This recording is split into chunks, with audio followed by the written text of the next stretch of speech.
In this video, we will talk about Python's map function.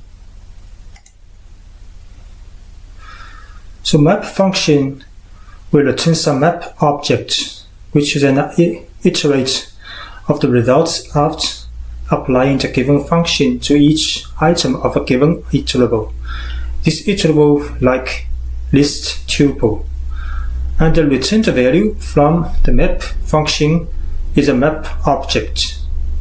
And the map object that can be passed to the functions like a list to create a list, or to the set function to create a set. So the basic syntax of the map function is map. The inside is first is the function to which map passes each element of a given iterable. So iter means the iterable, it is like a list, for example. We will show some examples in Python. So for example, we create a function called summation, which will be used in the map function. Then create tuple with 4 elements. Then we map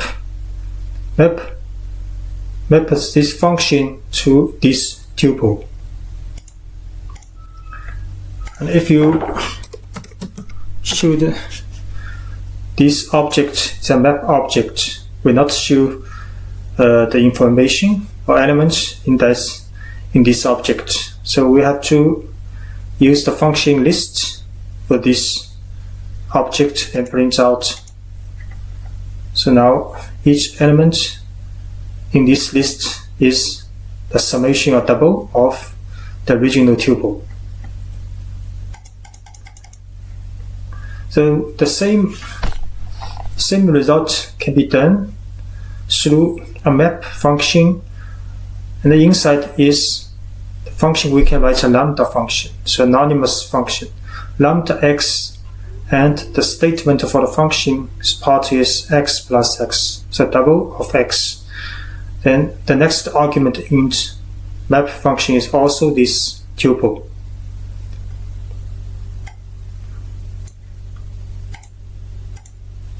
So the same result will be got.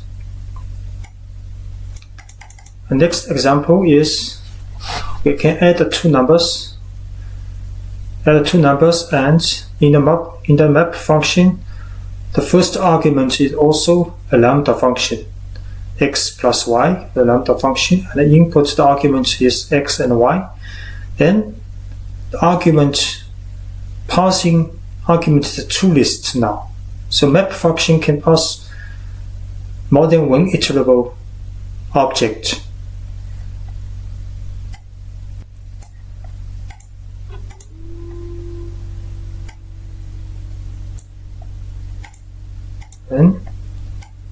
So we print out these results using the list of this map object.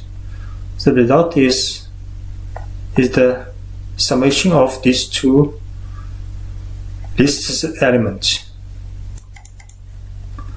The next example is to take the list of each string.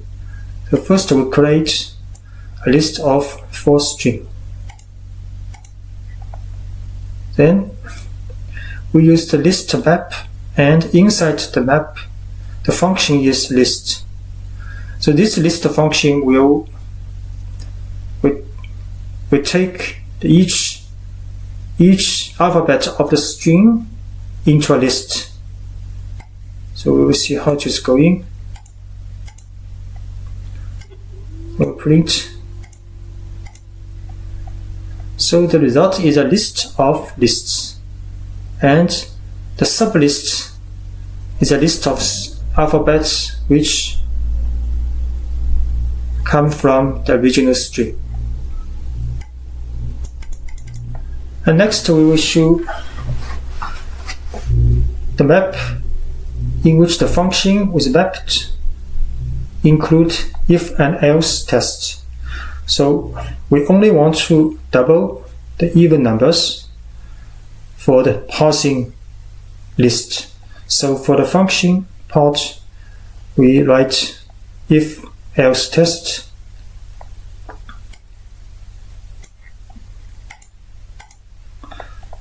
then create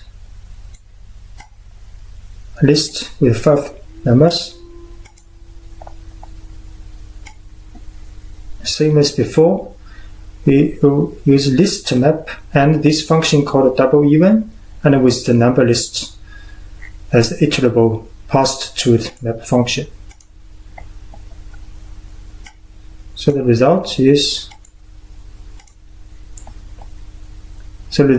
only the even part of the original list have been doubled and the odd numbers have not been doubled. Thanks for watching.